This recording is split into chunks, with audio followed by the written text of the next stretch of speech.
Okay, welcome back to Data Centre Live London. Time for our next keynote presentation. We're exploring the evolving landscape of digital infrastructure and how data centres play their part in our increasingly connected world. Guy Willner, Chairman and CEO of International Data Centre Group, is our guest. Good afternoon, Guy. Hi there, how are you? I'm very well. How are you today? Very well. How's it been going so far? It's all been going very well indeed, excellently. Plenty of questions, plenty of interaction, and everyone is here, and we've got a lot to get through still. So I will, without further ado, I'll hand the floor to you, and then we'll come back for questions at the end.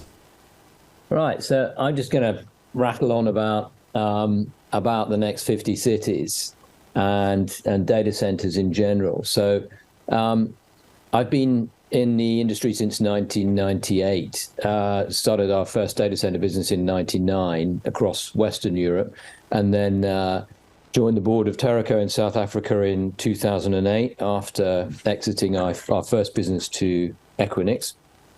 And also, for my sins, built a business in Russia, which is another story. And today, I've started a business in Kenya. All of these are data center businesses. And the Kenya one is the first hyperscale ready campus in East Africa. So it's all very exciting. And during that journey, I joined Helios Investment Partners, which is the biggest Africa-focused PE fund based in London.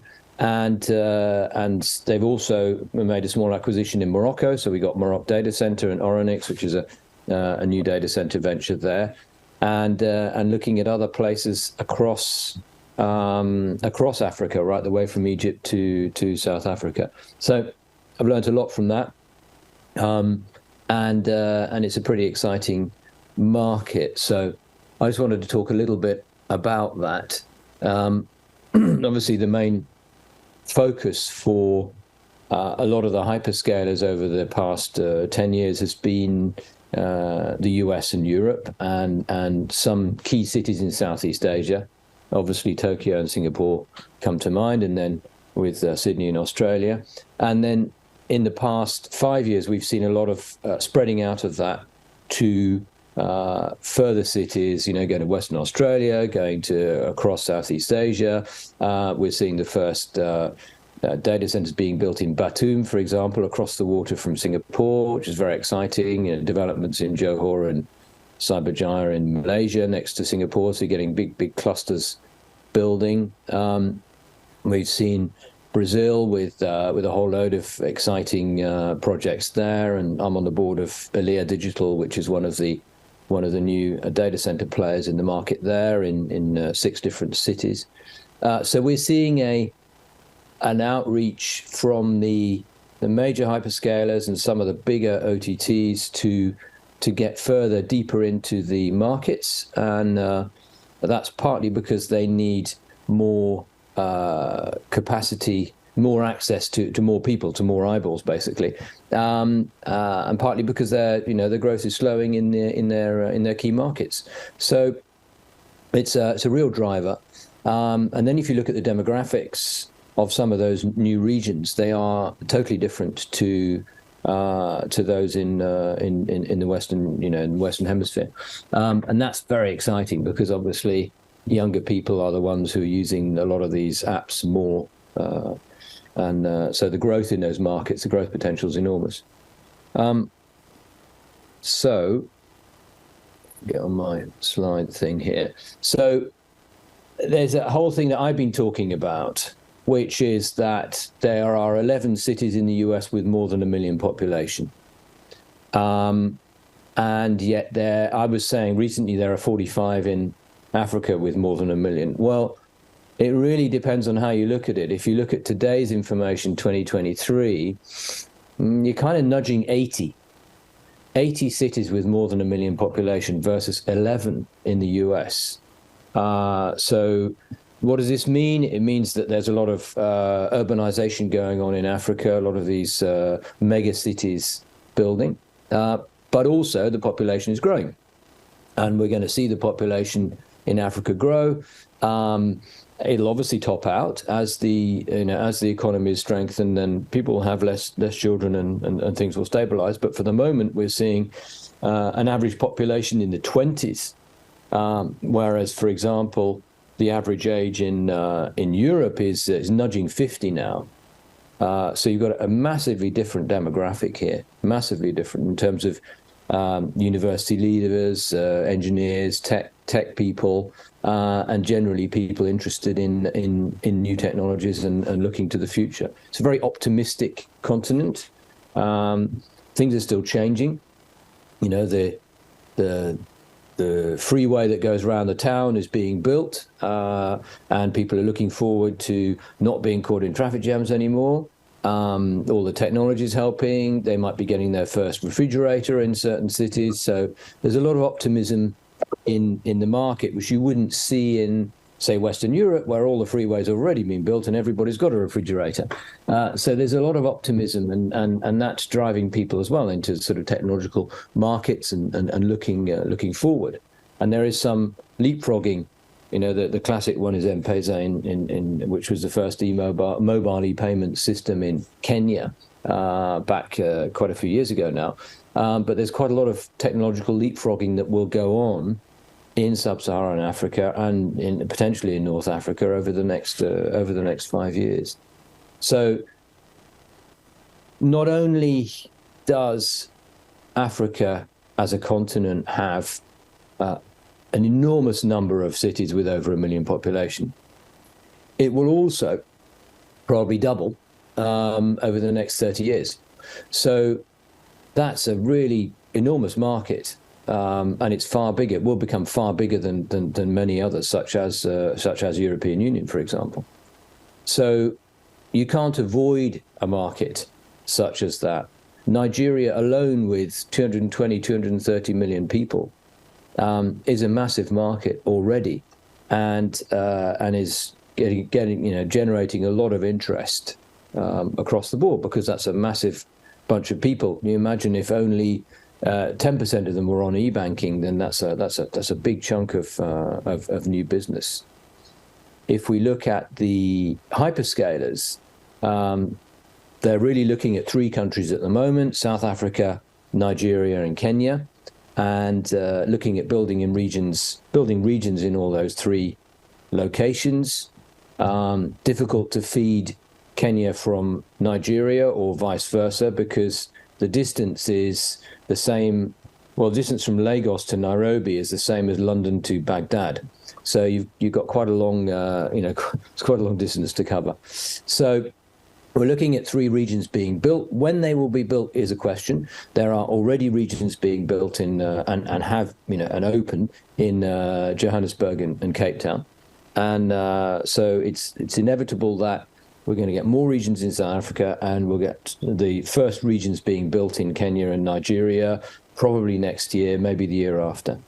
And these are following the landings of some of the big undersea cables, which these days are co-owned by a lot of the hyperscalers themselves anyway. So it's all matching capacities. One of the challenges is getting fiber inland to landlocked countries and to big population concentrations inland. That's being worked on by a number of people, a number of companies at the moment, but a lot more investments obviously needed.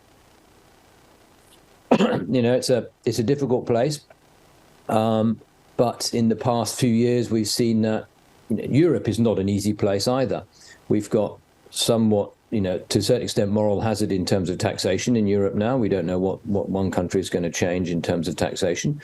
We've got the cost of power going through the roof. We've got planning issues and data center construction moratoriums going on as well, and an aging demographic group, which doesn't really help market penetration.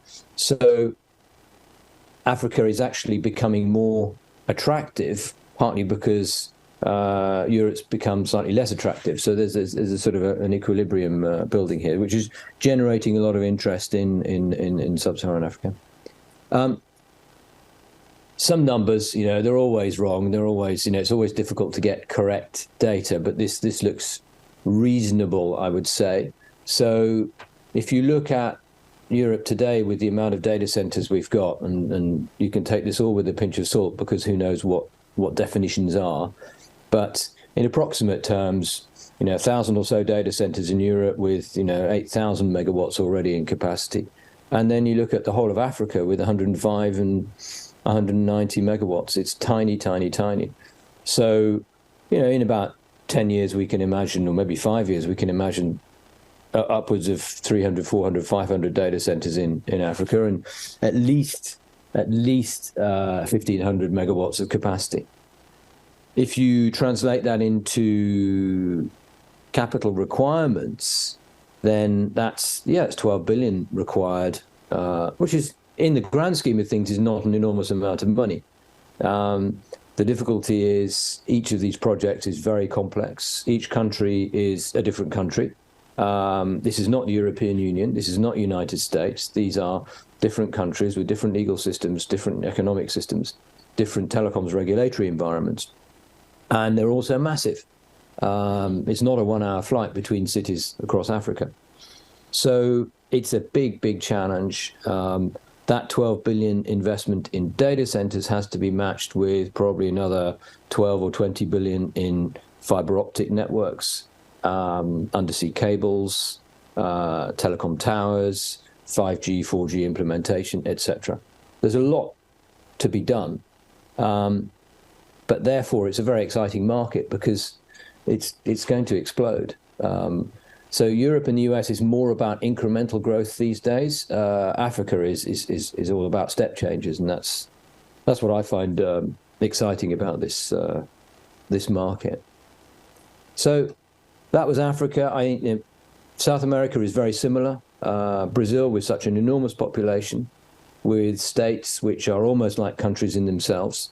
There's enormous potential in Brazil specifically, and then we have the links with Angola across to Africa. So there's some very interesting stuff going on between Africa and Brazil at the moment in terms of fiber optics and also in terms of businesses. And the Portuguese link as well is very strong with Europe. And then the rest of South America, which is bubbling away very nicely with Colombia. A lot of projects going on in Colombia now, and Chile as well. So those are definitely very exciting markets and a lot of great things to invest in. But you have to be smart, street smart, to invest in these types of businesses. Maybe I could open it up to questions. Guy, thank you very much indeed. Yes, I'll do a couple of quick questions for you. And one, let's just pick up on where you finished there about investment and being street smart. What advice would you have for people who are considering going into some of these more emerging markets? I'd say make sure you do your research, make sure you have people in country who understand how things operate, how you get planning permissions, how you get telecoms regulations, certificates and stuff like that. And I'm not talking about anything sinister. I'm talking about understanding how the process works. That's really key, because I think the danger in any emerging market is coming in there and getting impatient and trying to expedite stuff, and that can get you into terrible, terrible trouble. And obviously there's a massive respect for local culture, for the way things are done, the way business is done in each country. That's really, really key. And when it comes to the design and operation of data centres in emerging markets, are there any key differences that people should be aware of? What are the main learns you've come across? Well, some areas are keep it simple. So, for example, even in our hyperscale data center development in Nairobi, which is building up to 22.5 megawatts, we've color-coded the 3 phases of electricity.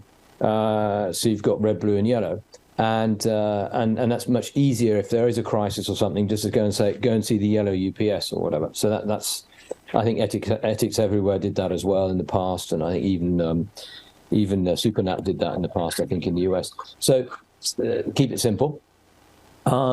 Make sure that your design can actually be implemented. In other words, can you import all the equipment necessary, and will it be supported? Is there a local network? It's very nice to buy an amazing I don't know, gas generator or whatever for your data center. But if there's no support for it locally, then you may have problems.